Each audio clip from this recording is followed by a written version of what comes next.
எப்படி இங்க திமுக வந்து இந்த விஞ்ஞான ஊழல் அப்படிங்கிறாங்களோ அந்த மாதிரி அவங்க வந்து எதை தொட்டாலும் ஊழல். ஆனா என்னன்னா இவங்க கலைஞர் கூட இத்தனை தடவை கூட்டணியில இருந்திருக்காங்க, இவர்கிட்ட இந்த சூட்சுமத்தை கத்துக்காம போயிட்டாங்க. அந்த இந்தி கூட்டணியில் இருக்கவங்களால நீங்க பாத்தீங்கன்னா யாருமே அதுக்கு குறைஞ்சவங்க கிடையாது. அந்த பக்கம் எடுத்தீங்கன்னா மம்தா பானர்ஜி அவர்களாகட்டும், இந்த பக்கம் அரவிந்த் கெஜ்ரிவால் ஆகட்டும், இங்க இருக்க திமுகவாகட்டும், யாருமே இதுல வந்து அந்த லஞ்சம் ஊழல் இதுல வந்து ஒருத்தருக்கு ஒருத்தர் சலைச்சவங்க கிடையாது. இந்த லஞ்சம் ஊழல் குடும்ப அரசியல் வாரிசு அரசியல் இதுல வந்து மக்கள் அப்பாச்சி வேணாம் பாய்வுங்க அப்படின்றதுக்கு ஒட்டுமொத்த அந்த கலிசர கூட்டமும் ஒன்னா சேருவாங்க பாருங்க. அந்த மாதிரி கிடைக்கிறது கிடைக்கட்டும், கிழவனை தூக்கி மனையில வை அப்படின்ற மாதிரி இங்க மக்களுக்கு சட்டம் ஒழுங்கு பிரச்சனை அவ்வளவுதான் இருக்குது. பெண்களுக்கு அவ்வளவு பாலியல் தொல்லைகள் அதிகமாயிட்டு இருக்கு. அங்க வந்து மழை பெஞ்சாங்க கன்னியாகுமரி ராமநாதபுரம் அந்த மக்கள்லாம் ஃபுல்லா வீட்டுக்குள்ள தண்ணி புந்துருச்சு, பயங்கர இதுல போயிட்டு இருக்கு. ஆனா இங்க போன வாரம் ஃபுல்லா பாத்தீங்கன்னா கொண்டாட்டத்துல இருக்கிறாங்க. அவர் பெரிய கருப்பன் பாத்தீங்கன்னா ஆபாசன மேடையில ஆடினா பத்தாது, இங்க வந்து என் பக்கத்துல ஆடு அப்படின்னு சொல்லி பக்கத்துல ஆட வச்சு பாத்துட்டு இருக்கிறாரு.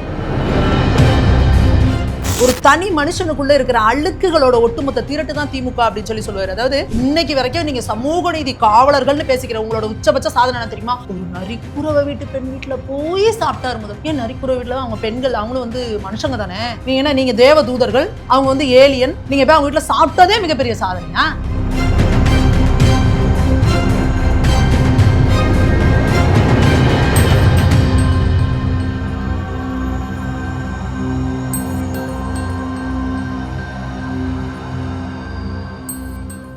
பேசு தமிழா பேசு நேயர்களுக்கு வணக்கம். இன்னைக்கு நம்ம கூட இணைஞ்சிருக்க சிறப்பு விருந்தினர் பாஜக மகளிர் அணி சமூக ஊடக மாநில அமைப்பாளர் சுமதி மேகவர்ணம் அவர்கள். வணக்கம் மேம். வணக்கம் மேம். இப்போ கொஞ்ச நாளா காங்கிரஸ், ராகுல் காந்தி அவர்கள், சோனியா காந்தி அவர்கள் இந்த பேர்லாம் கேட்காம இருக்கு, ரொம்ப சைலண்டா இருக்காங்க. என்னடான்னு பார்த்தா இன்னைக்கு ஒரு செய்தி வருது, 2 பேர் மேலேயும் மறுபடியும் ஒரு புது எஃப்ஐஆர் கேஸ் போட்டிருக்காங்க இந்த நேஷனல் ஹெரால்ட் பத்திரிகைக்காக அப்படின்னு. ஒரு மோசடி நடந்திருக்குன்னு சொல்றாங்க. ஸோ எப்படி மேம்? நம்ம காங்கிரஸோட வரலாறு நீங்க எடுத்து பாத்தீங்க அப்படின்னாவே எப்படி இங்க திமுக வந்து இந்த விஞ்ஞான ஊழல் அப்படிங்கிறாங்களோ அந்த மாதிரி அவங்க வந்து எதை தொட்டாலும் ஊழல். ஆனா என்னன்னா இவங்க கலைஞர் கூட இத்தனை தடவை கூட்டணியில இருந்திருக்காங்க, இவர்கிட்ட இந்த சூட்சுமத்தை கத்துக்காம போயிட்டாங்க. அதை தான் வந்து இவங்க பண்ற பெரிய தப்பு. அந்த நேஷனல் ஹெரால்ட் அந்த பத்திரிகை ஒன்று பாத்தீங்கன்னா அது 1938 ஆரம்பிக்கப்படுது. அது கிட்டத்தட்ட இந்தியாவில இருந்து ஒரு 5000 பேர்கிட்ட பங்குதாரர்கள் போல வாங்கி அவங்க வந்து அதை வந்து ஆரம்பிச்சு நடத்திட்டே வராங்க. அவங்க என்ன பண்ணிட்டாங்க, ஒரு ஓவர பீரியட்ல இல்ல அது ரொம்ப நஷ்டமாயிடுச்சு, அதை நாங்க க்ளோஸ் பண்ண போறோம் அப்படின்னு சொல்லி அதை க்ளோஸ் பண்ணிட்டு அதுக்கு என்ன பண்றாங்கன்னா கடனை, அதாவது எப்படின்னா இதை நடத்துறது யார் இதுக்கெல்லாம் இருக்கிறாங்கன்னா காங்கிரஸ்ல இருக்கிறவங்க சோனியா காந்தி ராகுல் காந்தி தான். இதுக்கு இவங்க என்ன பண்றாங்கன்னா இவங்களே யங் இந்தியா அப்படின்னு சொல்லிட்டு இவங்க ஒரு இது வச்சிருக்காங்க. அதுக்கு யார் இருக்காங்கன்னா அங்கேயே சோனியா காந்தி ராகுல் காந்தி தான். இவங்க என்ன பண்றாங்க, இந்த யங் இந்தியா மூலமா அந்த நேஷனல் ஹெரால்டு இருக்கவங்களுக்கு வந்து அந்த ஏஜேஎல் அப்படிங்கிற நிறுவனம் மூலமா அது நடக்குது. அவங்களுக்கு என்ன பண்றாங்க, 90 கோடி ரூபாய் வந்து கடன் கொடுக்குறாங்க. வெறும் 90 கோடி ரூபாய். ஆனா இது இங்க கிட்டத்தட்ட 5000 கோடி ரூபாய் மதிப்புள்ள இந்த இது வந்து நேஷனல் ஹெரால்டு. ஸோ இங்க 90 கோடி ரூபாயை கொடுத்துட்டு 90 கோடி ரூபாயை திருப்பி கொடுக்க முடியலையா அந்த நிறுவனத்தால். உடனே இவங்க என்ன பண்றாங்க, அது கொடுக்க முடியல அப்படின்னு சொல்லிட்டு அதை க்ளோஸ் பண்றாங்க. உடனே இவங்க என்ன பண்றாங்க, இந்த சோனியாவும் ராகுல் காந்தியும் அங்க இருக்கிற சோனியா ராகுல் காந்தி கிட்ட பேசி எங்க கிட்ட வந்து நீங்க 90 கோடிக்கு வாங்குனீங்க, அதனால நாங்க வந்து உங்களோட சொத்துக்களை வந்து முடக்கம் பண்றோம்னு சொல்லிட்டு கிட்டத்தட்ட 2000 கோடிக்கு மேல இருக்கிற சொத்துக்களை வந்து இவங்க வந்து முடக்கம் பண்ணியிருக்கிறாங்க, கைமாத்திருக்கிறாங்க. ஸோ அப்ப இதுல வந்து இடி எப்படி உள்ள வராங்க அப்படின்னா அந்த சொத்துக்களை வந்து முறைகேடான வழியில வந்து அதோட வேல்யூவை கம்மியா போட்டு நீங்க வந்து ஒரு 90 கோடி ரூபாய் சொத்துக்கு நீங்க எப்படி அவ்வளவு மதிப்பு இருக்கிற 5000 கோடி மதிப்பு இருக்கிறத வந்து நீங்க வந்து கையகப்படுத்துவீங்க, அதுல வந்து முறைகேடு நிறைய இருக்கு அப்படின்னு சொல்லிட்டு வந்து அது கேஸ் முன்னாடியே போட்டிருந்தாங்க. அது வழக்கு போயிட்டே இருந்துச்சு, சுப்பிரமணிய சுவாமி அவர்கள் இது பண்ணது. ஸோ இப்போ அதில் வந்து அவங்க மேலே வந்து ஃப்ரெஷ்ஷாக ஒரு 4 பேர் 6 பேர் மேலே வந்து வழக்கு பதிவு பண்ணியிருக்காங்க. நம்ம நல்லாவே தெரியும் எதற்காக வந்து 2014 வந்து பாரத பிரதமர் மோடி அவர்களை வந்து மக்கள் ஒரு மனதாக வந்து பெரும்பான்மையாக தேர்ந்தெடுத்தாங்க அப்படின்னா எங்க திரும்பினாலும் லஞ்சம் ஊழல் காங்கிரஸோட ஆட்சியில் எங்க திரும்பினாலும் லஞ்சம். அது மக்கள் கடுமையான பாதிப்புக்குள்ளாகி தான் இனி இந்த காங்கிரஸே வேண்டாம் அப்படின்னு சொல்லி வந்து பாரத பிரதமரை வந்து மோடி அவர்களை தேர்ந்தெடுத்தாங்க. ஆனால் இப்போ இது வந்து கம்மி. நான் அந்த அரவிந்த் மேனன்ஜி பாஜக பேசுகிற சொல்லுவார், A to Z எடுத்தீங்கன்னா ஏல ஆரம்பிச்சு Z வரைக்கும் வந்து ஊழல் இருந்துகிட்டே இருக்கும். அந்த அளவுக்கு பேரை சொல்லிட்டே போகலாம். அது மாதிரி காங்கிரஸ் அப்படின்னாவே அது ஊழல் தான் அப்படின்னா அதில் அந்த இந்தி கூட்டணியில் இருக்கவங்களால நீங்கள் பார்த்தீங்கன்னா யாருமே அதுக்கு குறைஞ்சவங்க கிடையாது. அந்த பக்கம் எடுத்திங்கன்னா மம்தா பானர்ஜி அவர்களாகட்டும், இந்த பக்கம் அரவிந்த் கெஜ்ரிவால் ஆகட்டும், இங்கே இருக்க திமுகவாகட்டும், யாருமே இதில் வந்து அந்த லஞ்சம் ஊழல் இதில் வந்து ஒருத்தருக்கு ஒருத்தர் சலைச்சவங்க கிடையாது. உனக்கு எனக்கு தாண்டா போட்டிங்கிற மாதிரி எப்படி நட்பு போட்டிம்பாங்க பாருங்க, அந்த மாதிரி அங்கே லல்லு பிரசாத் யாதவ்ல இருந்து எல்லாருமே இந்த லஞ்சம் ஊழல் குடும்ப அரசியல் வாரிசு அரசியல் இதில் வந்து மக்கள் அப்பாச்சி வேணாம் பாய்வுங்க அப்படின்றதுக்கு ஒட்டுமொத்த அந்த கலிசர கூட்டமும் ஒன்னா சேருவாங்க பாருங்க. அந்த மாதிரி மக்கள் வந்து தேடி யாருன்னு கண்டுபிடிச்சு ஓட்டு போட கஷ்டப்படக்கூடாதுன்னு அழகா ஒண்ணு கூடி அவங்களே ஒண்ணு கூடி உட்காந்துருக்காங்க. அதனால மக்களுக்கு தெரியும் இந்தி கூட்டணியில இருக்காங்க அப்படின்னாலே அப்ப அது வந்து நாட்டுக்கு ஆகாத ஒரு தேவைப்படாத ஒரு தீய சக்திகள் அப்படின்றது வந்து மக்களுக்கே தெளிவா தெரியும். ஓகே. இப்போ சமீபத்துல பார்த்தோம் அப்படின்னா, முதல்வர் வந்து நெறைய பிரச்சனைகள் தமிழ்நாட்டுல போயிட்டு இருந்தாலும், ஆளுநர வந்து மறுபடியும் வம்பிழுக்கிறாரோ அப்படின்ற மாதிரியான ஒரு கேள்வி இருந்துச்சு. சமீபத்துல பார்த்தோம் அப்படின்னா, ராஜ்பவன லோக் பவன் மக்கள் மாளிகைன்னு கூப்பிடணும்னு சொல்லி ஆளுநர் அவர்கள் ஒண்ணு சொல்றாரு. அத வந்து இன்னைக்கு முதல்வர் விமர்சனம் பண்ணியிருக்காரு. பெயர் மாற்றம் தேவையில்லை, சிந்தனை மாற்றம் தான் தேவை அப்படின்ற மாதிரி சொல்லியிருக்காரு. முதல்வரே அந்த குரங்கு பொம்மை என்ன விலைன்னா அது கண்ணாடிங்க அப்படிங்கிற மாதிரி முதல்வர் கண்ணாடியை பத்தி பேசிட்டு இருக்காரு. தமிழ்நாட்டுல இவர் ஆட்சிக்கு வந்ததுலேருந்து என்ன பண்ணியிருக்காரு அப்படின்னா, ஒண்ணு பேர் வைப்பாரு, இல்ல இருக்கிற பேரை மாத்தி வைப்பாரு. இதை தவிர அவர் வேற ஏதாவது செஞ்சாலா? ஆதி திராவிடர் விடுதிகள்ல வந்து பசங்களுக்கு சாப்பாடு இல்ல, டாய்லெட் இல்ல, ரொம்ப கஷ்டப்படுறாங்க அப்படின்னு சொல்லி சொன்னா, உடனே இதோ பார் கொடுத்தேன் பார் நீதி அப்படின்னு சொல்லி சமூக நீதி விடுதி அப்படின்னு பேரை மாத்தினாரு. சமூக நீதி விதின்னு பேரை மாத்தினாரு. உங்களுக்கு சோறு வச்சால வீக்கெண்ட்ல சாப்பாடு போடுறதுல இப்ப போன வாரத்துல நயினார் நாகேந்திரன் அவர்கள் வந்து பதிவு போட்டிருக்காங்க. இந்த மாதிரி வீக்கெண்ட்ஸ்ல சாப்பாடு போடல, அந்த பசங்களை கம்பல்சரியா லீவ் எடுத்துட்டு போக சொல்றீங்க, அவங்க எங்க போவாங்க அப்படின்னு சொல்லிட்டு. அது மட்டும் இல்லாம தெருவுல பேர் மாத்துறது, சாலைகளுக்கு பேர் மாத்துறது, பஸ் ஸ்டாண்டுக்கு பேர் மாத்துறது, லைப்ரரிக்கு பேர் மாத்துறது, நோயாளிகளை மருத்துவ பயனாளிகள், நோயாளிகளை மருத்துவ பயனாளிகள்னு சொல்றது, குடிகாரனா மதுப்பிரியர்னு சொல்றது, கிட்னி திருடினவன கிட்னி முறைகேடு அப்படின்னு சொல்றதுன்னு பேர் மாத்துறதுல ஒரு மிகப்பெரிய புரட்சியை பண்ணவர் வந்து முதல்வர் ஸ்டாலின் அவர்கள். அவர் போய் இந்த ராஜ்பவனுக்கு வந்து லோக் பவன் வைக்கிறார். அந்த ராஜ்பவன் அப்படின்னா அது வந்து ஒரு ராஜா காலத்துல அது வந்து வெள்ளக்காரன் காலத்துல அந்த கான்செப்ட். அது அங்க வந்து ஒரு ராஜ்பவன் இருக்கிறது வேண்டாம், இது வந்து மக்களுக்கான இடம், மக்கள் வந்து போற இடம், மக்களோட பிரதிநிதியா நாங்க வந்து இங்க இருக்கிறோம். அதாவது ராஜ்பவன் அப்படிங்கிறதுனா அங்க இருக்கிற நிகழ்ச்சிகள் எல்லாமே பாருங்க, எல்லா மக்களுக்கும் எல்லா தரப்பு மக்களுக்கும் வந்து அழைப்பு போகும், எல்லாம் பண்ணும், மக்களோட சார்பாக தான் நாங்க வந்து இங்க இருக்கோன்றதை அவங்க சொல்லுவாங்க. அப்போ மக்கள் பவன் அப்படின்னு வரணும் அப்படிங்கிறதுக்காக தான் லோக் பவன் அப்படின்னு சொல்லி வைக்கிறாங்கன்னா, அதுக்கே அதாவது இது எப்படின்னா, அவன் என்ன செஞ்சாலும் அவனுக்கு நான் பதில் கொடுக்கணும்டா அப்படிங்கிற ஒரு மைண்ட் செட்டுக்கு முதல்வர் வந்துட்டாருன்னா, அது எவ்வளோ ஒரு காமெடியா இருக்கு அப்படின்றத. மத்திய அரசு எதை செஞ்சாலும் விமர்சிக்கணும், ஆளுநர் எதை பண்ணாலும் நான் கவுண்டர் கொடுக்கணும் அப்படின்னா, அது நீங்க ஒரு நல்ல ஒரு லீடர் மெட்டீரியலே கிடையாது. நாங்களே இப்போ வந்து முதல்வர் ஆளுநரே இருக்காரு, அவர் வந்து ஒரு மேடை போட்டு முதல்வர் ஸ்டாலின் வந்து ஒரு நல்ல மனிதர் முதல்வர் அப்படின்னு சொன்னா, இதை நான் வன்மையாக கண்டிக்கிறேன் அப்படின்னு ஸ்டாலின் சொல்லிடுவார் போல இருக்கு. அந்த மாதிரி ஒரு மைண்ட் செட்ல வந்து அவர் போயிட்டு இருக்காரு. நாங்க ஏற்கனவே இப்போ மோடிஜி வந்து ஸ்டாலின் வாழ்க அப்படின்னு சொன்னார்னா, ஸ்டாலின் ஒழிக அப்படின்றவர் இவரு. அப்படி ஒரு மைண்ட் செட்ல நீங்க இருக்கீங்கன்னா, நீங்க வந்து இங்க நாடால உங்களுக்கு தகுதி இல்லை. நாங்க திரும்ப திரும்ப சொல்றது இதுதான். இங்க உட்காந்துக்கிட்டு இவன் என்னை கிள்ளிட்டான், இவன் என்னை அடிச்சுட்டான், இவன் இதை பண்ணிட்டான்னு சொல்லிட்டு இருக்கணும் ஒரு கிளாஸ் லீடரா கூட போட மாட்டாங்க. ஒரு கிளாஸ் லீடர்னா அங்க இருக்கிற 40 பசங்களை கட்டி மேய்ச்சு அதுல 4 பேர் வம்பு பண்றவனும் இருப்பான், சேட்டை பண்றவனும் இருப்பான், ரவுடித்தனம் பண்றவனும் இருப்பான். அவ்வளோ பெரிய கட்டி மேய்ச்சி அந்த கிளாஸை கரெக்டாக மெயின்டைன் பண்றவன் தான் ஒரு கிளாஸ் லீடரா இருக்கும். நீங்க வந்து ஒரு மாநிலத்துக்கு முதல்வராக வந்து உட்காந்துக்கிட்டு மத்திய அரசு நிதி தரல, மத்திய அரசு அதை பண்ணல, மத்திய அரசு இதை பண்ணலன்னு நீங்க மத்திய அரசை குறை காமிச்சு சொல்லிக்கிட்டே இருந்தீங்கன்னா, அப்ப மக்கள் என்ன நினைப்பாங்க, சரி இவருக்கும் மத்திய அரசுக்கு என்ன நேரமும் இவர் பிரச்சனை பண்ணிக்கிட்டே ஏதாவது ஒரு வீம்பு பிடிச்சிக்கிட்டே இருக்காரு, அப்ப இவர் வேண்டாம், யார் மத்திய அரசு கூட இணக்கமா இருந்து எங்க மாநிலத்துக்கு என்ன வேணும்னு வாங்கிட்டு வர தெம்பு இருக்குதோ அவங்கள போடுவோம், அப்படித்தானே மக்கள் நினைப்பாங்க.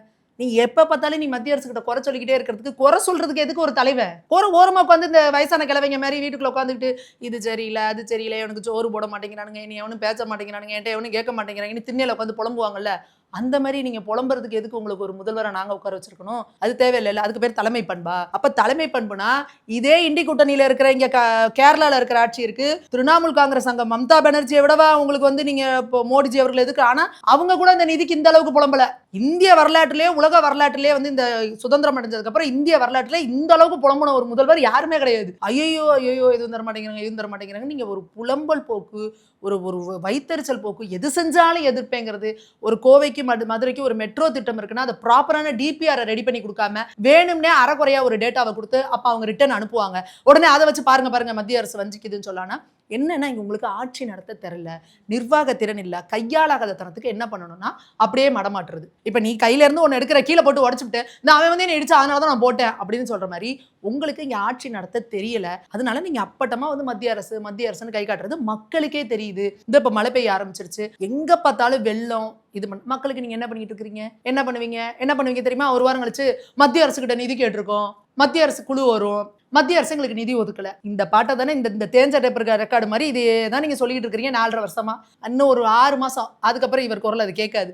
யார் மத்திய அரசு கிட்ட கரெக்டா பேசி மக்களுக்கு நிதி வாங்கி தருவாங்களோ அந்த ஆட்சி அமையும், மக்கள் நிம்மதியா இருப்பாங்க. மேம் இப்போ முதல்வர் வந்து மக்களை பத்தி பெருசா பேச மாட்டேங்கிறாருன்னு ஒரு குறை இருந்தாலும் துணை முதல்வர் இத பத்தி பேசுவாரு, அவராவது வந்து மத்தவங்களை குறை சொல்லாம இருப்பாருன்னு பார்த்தா இப்போ போன வாரம் ஃபுல்லா சென்சேஷனலா இருந்தது துணை முதல்வரின் பிறந்த நாள் கொண்டாட்டம் தான். ஒரு பக்கம் அமைச்சர் வந்து பார்த்தோம்னா ஒரு பக்கம் ஆபாச நடனம் பாக்குறாரு அப்படின்றது ஒரு பெரிய வைரல் ஆச்சு. இப்போ மறுபடியும் பார்த்தோம்னா இரு பெரு அமைச்சர்களுக்கு நடுவுல வைகை புயல் வடிவேலு அவர்கள் ஒரு ஸ்பீச் கொடுத்திருக்காரு. 49 வயசா 59 வயசான்றதே கன்ஃபியூஸ் ஆகி உளறி இருக்காரு. சோ இந்த பிறந்த நாள் கொண்டாட்டத்தை எப்படி பாக்குறீங்க மேம்? கிடக்கிறது கிடக்கட்டும், கிழவனை தூக்கி மனையில வை அப்படின்ற மாதிரி இங்க மக்களுக்கு சட்டம் ஒழுங்கு பிரச்சனை அவ்வளோ இதா இருக்குது. பெண்களுக்கு அவ்வளோ பாலியல் தொல்லைகள் அதிகமாயிட்டு இருக்கு. அங்க வந்து மழை பெஞ்சங்க கன்னியாகுமரி, ராமநாதபுரம் அந்த மக்கள்லாம் ஃபுல்லா வீட்டுக்குள்ள தண்ணி புந்துருச்சு, பயங்கர இதுல போயிட்டு இருக்கு. ஆனா இங்க போன வாரம் ஃபுல்லா பாத்தீங்கன்னா கொண்டாட்டத்துல இருக்கிறாங்க. அவர் பெரிய கருப்பன் பாத்தீங்கன்னா ஆபாச நடனம் மேடையில ஆடுனா பத்தாது, இங்க வந்து என் பக்கத்துல ஆடு அப்படின்னு சொல்லி பக்கத்துல ஆட வச்சு பாத்துட்டு இருக்காரு. இல்ல இவங்களுக்குலாம் பாருங்க ஒரு அதுதான் வந்து ஜெயகாந்தன் அவர்கள் சொல்லுவார் பாருங்களேன், ஒரு தனி மனுஷனுக்குள்ள இருக்கிற அழுக்குகளோட ஒட்டுமொத்த திரட்டு தான் திமுக அப்படின்னு சொல்லி சொல்லுவாரு. அதாவது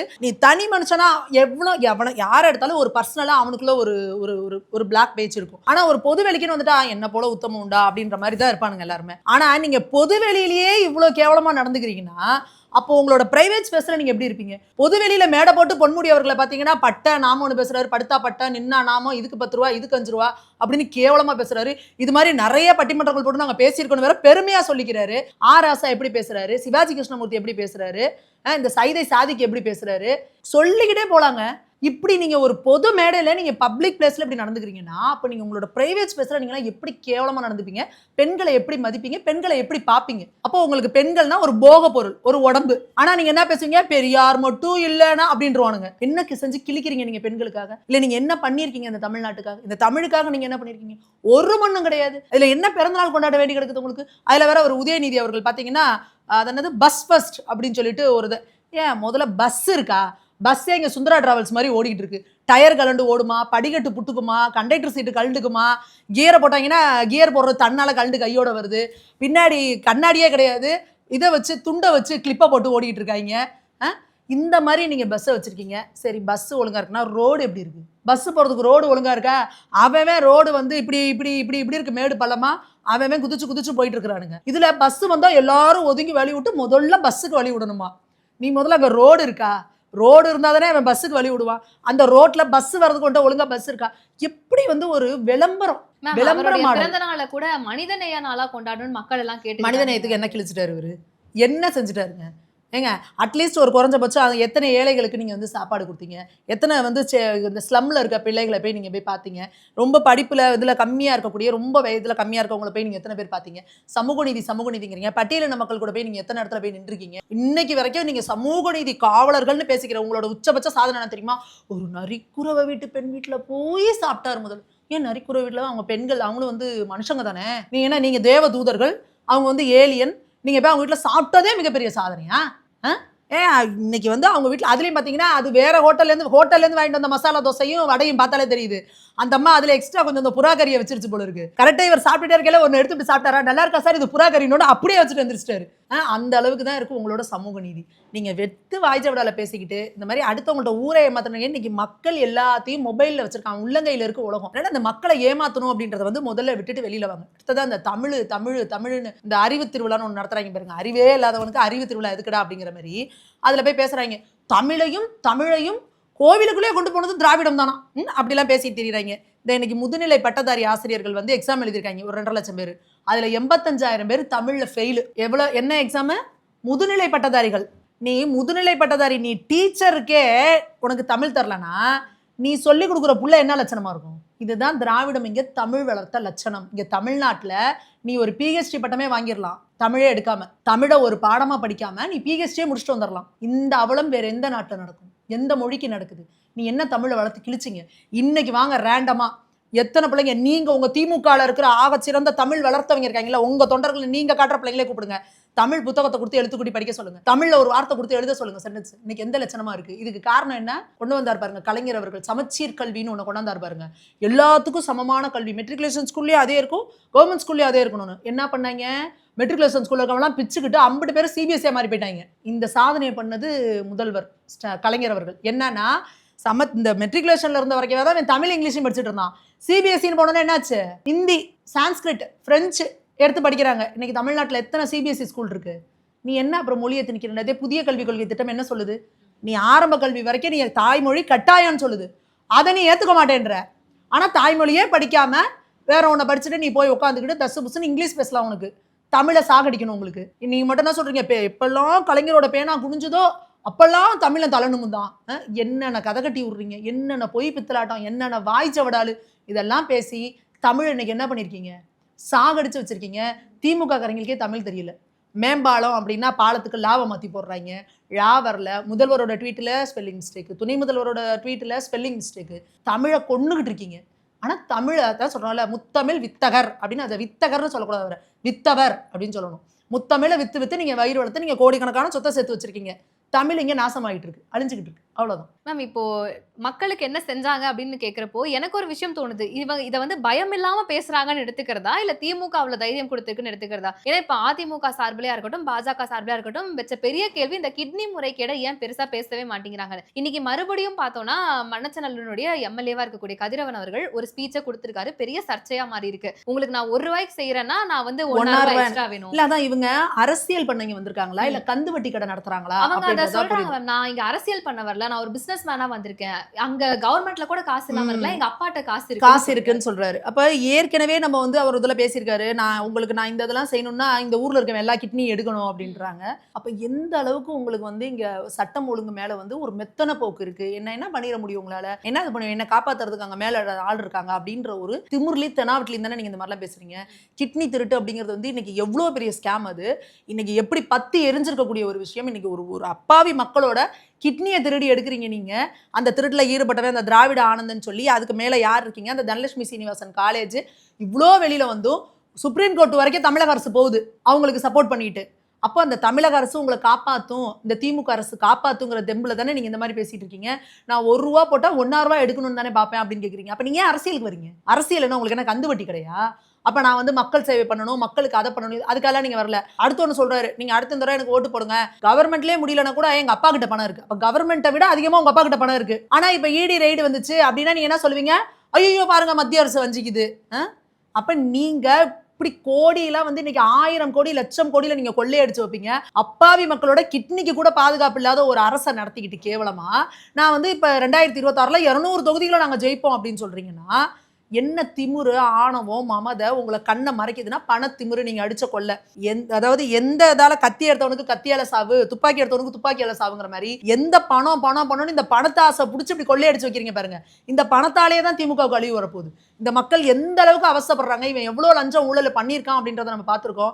கண்டிப்பா 2026ல ஆட்சி மாற்றம் வந்ததுக்கு அப்புறம் எத்தனை பேர் உள்ள போறாங்கன்னு மட்டும் நீங்க பாருங்க. அவ்வளவு கொள்ளையடிச்சு வச்சிருக்காங்க, சுருட்டி வச்சிருக்காங்க. மனசாட்சியே இல்லாத கொள்ளை, மனசாட்சியே இல்லாத அளவுக்கு. இந்த இதுல ஆதவர்ஜுனா சொல்றாரு பாருங்க, கொள்ளையடிக்கலாங்க அதுக்குன்னு இப்படியாங்க அப்படிங்கிற மாதிரி. ஏன்னா இதுக்கு ஒரு மனசாட்சி அளவு வச்சு நீ பண்றது கிடையாது.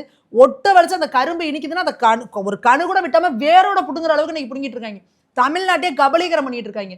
ஆத்துல மண்ணு கிடையாது, மலைகள் கிடையாது, கல்லு ஜல்லிக்கல்ல விட்டு வைக்கிறது இல்ல, மரத்தை விட்டு வைக்கிறது இல்ல, தண்ணியை விட்டு வைக்கிறது இல்ல, ஒட்டு மொத்தமா தமிழகத்தை உறிஞ்சு எடுத்துக்கிட்டு இருக்கிறாங்க. அப்ப 2026ல உங்களுக்கு எப்படி 200 தொகுதி நீங்க ஜெயிப்பீங்கன்னு நீங்க எந்த லட்சணத்துல நீங்க வந்து நம்பிட்டு இருக்கீங்க நீங்க? மேம் இப்போ நம்ம பேசிட்டு இருக்கும்போது கூட வெளியே இவ்ளோ புயல் காத்தடிக்குது. தமிழகம் வந்து இந்த தித்வா புயல்னால எவ்வளவு பாதிக்கப்பட்டிருக்கு நமக்கு தெரியும். முக்கியமா பாதிக்கப்பட்டது ராமேஸ்வரம். இன்னைக்கு கூட ஒரு வீடியோ வந்திருக்கு, ஒரு வயசான ஒருத்தர் 2 நாளா நான் சாப்பிடல புயல் வந்ததுனாலன்னு சொல்லி அழுகிறாரு. ஆனா முதல்வர் என்ன சொல்றாரு அப்படின்னா, இலங்கை மக்களை பாதுகாக்கணும், இலங்கை மக்களை சேஃப் பண்ணி கொண்டு வரணும் அப்படின்னு. இதை எப்படி எடுத்துக்கிறது மேம்? இலங்கை மக்கள் மேல திடீர்னு அவ்வளவு பாசமா இருக்காங்கன்னு விளம்பரங்க. அதான் சொல்றேன்ல, முதல்வரை பொறுத்த வரைக்கும் வெத்து விளம்பரம், வாய்ஜவடாலு, போட்டோ ஷூட்டு, ஒரு 10 பேர் என்னை பத்தி ஏதாவது பேசிக்கிட்டே இருக்கணும், புகழ்ந்துகிட்டே இருக்கணும்ன்ற மாதிரி அது ஒரு என்ன சொல்றது, ஒரு வியாதி மாதிரி ஆயிடுச்சு அவருக்கு. இங்க தமிழ்நாட்டுல அங்க இருக்கிற மக்களுக்கு பார்க்க முடியல. நீங்க என்ன நெல்லுக்கு வந்து முழுகி போச்சு, அதுக்கு என்னன்னு கேட்டா எனக்கு மத்திய அரசு நீங்க ஒன்னும் கொடுக்கலன்றீங்க. என்ன கேட்டாலும் மத்திய அரசுன்றீங்க. என்னையா ரோடு போட்டிருக்கீங்க, போன தடவை அந்த வடிகால் பணிக்கு 4000 கோடி சொல்லி வீட்டுக்குள்ள தண்ணி புந்துச்சு, அதுக்கே எங்களுக்கு வந்து மத்திய அரசு நிதி கொடுக்கல, அதை பண்ணல இதை பண்ணலங்கிறாங்க. இப்ப வந்துருச்சு, இப்ப எல்லாம் வீட்டுக்குள்ள தண்ணி புந்துருச்சு, மக்கள் கஷ்டப்பட்டு அதான் சொல்றேன். நீங்க 4000 கோடி ஒதுக்கி அங்கங்க பம்பு செட்டு போடுறதுக்கு தான் 4000 கோடியா? ஒரு பம்பு செட்டோட வாடகை என்ன? எப்படி நீங்க மக்களை ஏமாத்திக்கிட்டு இருக்கீங்க? இதுல என்ன உங்களுக்கு விளம்பரம் போகும்? இங்க இருந்து இவர் இலங்கைக்கு அனுப்புறாராம். இங்க சென்ட்ரல் கவர்மெண்ட் இருக்கு, இந்திய அரசு அங்க INS விக்ராந்த் அனுப்பிருச்சு. அவங்க என்ன பண்ணுமோ பண்ணிட்டு இருக்காங்க. நீ இங்க உங்களுக்கே ஒண்ணும் பார்க்க முடியல. நீங்க அங்க என்ன இது பண்ண போறீங்க? இங்க போய் தமிழக மக்கள் என்னன்னு போய் பாத்தீங்களா? இவர் போனாரா ராமேஸ்வரத்துக்கு? கரூருக்கு நைட்டா ஓடினார்ல, ராமேஸ்வரத்துக்கு ஏன் போக மாட்டேங்கிறாரு? ஏன்னா அதனால அவருக்கு அரசியல் ஆதாயம் ஒண்ணும் கிடையாது. இங்க போனா விஜய்க்கு எதிரான ஒரு அரசியல் பண்ணலாம். எப்ப விழுற பணத்துல இருந்து மக்களோட கஷ்டத்துல இருந்து எல்லாத்தையுமே நீங்க என்ன தவா தான் பாக்குறீங்க? அரசியலா தான் நீங்க பாக்குறீங்க.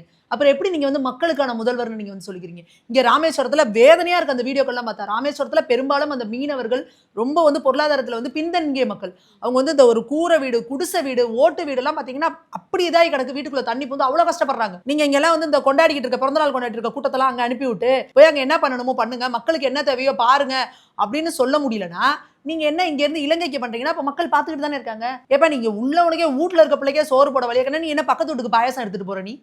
இப்ப கேட்டா இப்ப நீங்க பாருங்க இந்த ராமேஸ்வரத்துல இப்ப இந்த புயல் முடிஞ்சோன்னா 4 நாள் 5 நாள் கழிச்சு அந்த மக்கள்லாம் எங்களுக்கு என்ன நிவாரணம் என்னன்னு கேட்டாங்கன்னு வச்சுக்கோங்க, மத்திய அரசுக்கு கடிதம் எழுதினார் அப்படின்னு நீட்டுவாங்க. இந்த மாதிரி ஒரு கேவலமான ஆட்சி, மடைமாற்றம் ஆட்சி.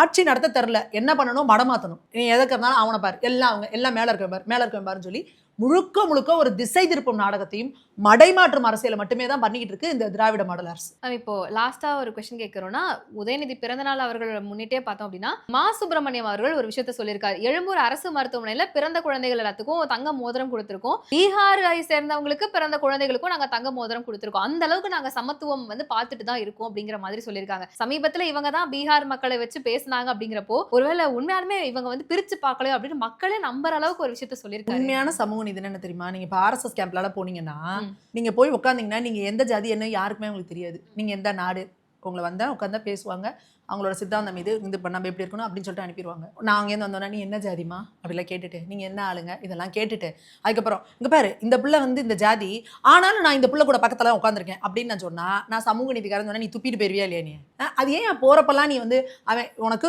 அந்த ஹாஸ்பிட்டல்ல குழந்தை பிறந்திருக்கு, பிறந்த குழந்தைக்கு நீ மோதிரம் போட்டுட்டு வரதோட உன் வேலை முடிஞ்சா? அங்க போய் இது எந்த மாநிலத்திலேருந்து வந்துச்சு? அது இந்திக்கார பிள்ளையா? அது கவுண்டர் பிள்ளையா? அது புள்ளமாரா? இது பட்டியல் என்னமா? இதெல்லாம் நீ கேட்பியா? அப்படி கேட்டாவே நீ உனக்கு உன் மைண்ட்ல என்ன இருக்கு? நீ ஒரு மனுஷனை பாக்குறப்பே பழகிறப்பே நீ அவன் அந்த ஒரு பிரிவினையோட தான் நீ பாக்குறலாம் பண்ற. இது தேவையில்லாத தானே. இதை தான் நாங்க சொல்றோம். இந்த புரிதலே முதல்ல அவங்களுக்கு இல்ல. அப்ப நீ என்ன நீங்க சமூக நீதி நீங்க பேசுறீங்க? கிட்டத்தட்ட 75 வருஷமா ஆயிடுச்சு உங்களுக்கு. 75 வருஷமா சமூக நீதினா என்னன்னே இவங்களுக்கு தெரியல. சமூக நீதினா நீ எந்த இதுல இருந்தாலும் சரி, நீ பட்டியல் என்னமா இருந்தா சரி, எந்த பிரிவை சேர்ந்தாலும் சரி, உனக்கான அங்கீகாரம், உன் திறமைக்கான மதிப்பு, உனக்கான இது சமமா இருக்கணும் வாய்ப்பு. அதுதான். அதை விட்டுட்டு உன்னை எது பண்ணிட்டேங்க பத்தியா அவனுக்கே நான் அதை கொடுத்துட்டேன், இங்க பத்தியா அவனையே இங்க உட்கார வச்சிட்டேன்னா அப்ப அவனை ஏங்கிற பாரு. அங்க இருக்கு உன்னோட ஆதிக்க புத்தி, ஆதிக்க திமுரு இதெல்லாம். அப்புறம் என்ன பீகார்காரன்னு அவன் இந்தியன் தானே. தமிழ்நாட்டுல இருந்து எத்தனை பேர் போய் அங்க பாம்பேல வேலை பார்த்துட்டு இருக்கான்? தமிழ்நாட்டுல இருந்து எத்தனை பேர் டெல்லியில வேலை பார்த்துட்டு இருக்கான்? அவங்களெல்லாம் அப்படிதான் சொல்லிட்டு இருக்காங்களா? இந்தியாங்கிறது ஒரு தேசம், புரியுதா? இங்க யார் வேணா எங்க வேணா இருக்கலாம். அது என்ன பீகார்காரனுக்கே நீ மோதிரம் போட்டு அப்படின்னா என்ன மாதிரி கேவலமான மைண்ட் செட் இது? இதுதான் திமுகவோட திராவிட மாடல். இவ்வளவு நேரம் வந்து எங்க கூட இவ்வளவு விஷயங்களை பகிர்ந்துகிட்டதுக்கு ரொம்ப நன்றி மேம். நன்றி. உலக தமிழ் சொந்தங்களுக்கு வணக்கம். நான் ராஜவேல் நாகராஜன். பேசு தமிழா பேசு வலையொலியுடைய வளர்ச்சிக்கு நீங்களும் உறுதுணையாக இருக்கணும்னு நினச்சிங்கன்னா இந்த வீடியோடைய டிஸ்கிரிப்ஷனில் இருக்கக்கூடிய ரேசர் பே லிங்கை கிளிக் பண்ணுங்கள். அந்த லிங்க்கில் போயிட்டு உங்களுக்கு விருப்பமான தொகையை பேசு தமிழா பேசுவனுடைய வளர்ச்சிக்கு உங்களுடைய பங்களிப்பாக நீங்கள் கொடுக்கலாம். நன்றி, வணக்கம். பேசு தமிழா பேசு சேனலுக்கு ஆதரவு தந்து கொண்டிருக்கக்கூடிய பார்வையாளர்களுக்கு வணக்கம். அரசியல் ஆன்மீகம்னு மட்டும் இல்லாம இப்போ ஹெல்த்லயும் நம்ம வந்தாச்சு. ஹெல்த் சம்பந்தமான பிரச்சனைகளுக்கும் ஹெல்த் டிப்ஸுக்கும் ஹெல்த் கேருக்கும் இல்ல ஹெல்த் பத்தி ஏதாவது தெரிஞ்சுக்கணும் அப்படின்னு நினைச்சீங்கன்னா ஹெல்த் குரு சேனல் கண்டிப்பா உங்களுக்கு யூஸ்ஃபுல்லா இருக்கும். பேசு தமிழா பேசு சேனலுக்கு கொடுக்கக்கூடிய இதே சப்போர்ட்டை ஹெல்த் குரு யூடியூப் சேனலுக்கும் கொடுத்து அந்த சேனலை சப்ஸ்கிரைப் பண்ணி உங்க நண்பர்களுக்கு ஷேர் பண்ணும்படி கேட்டுக்கிறோம். நம்ம ஹெல்த் குரு சேனலோட லிங்கை டிஸ்கிரிப்ஷன்ல தரோம், மறக்காம செக் பண்ணி பாருங்க.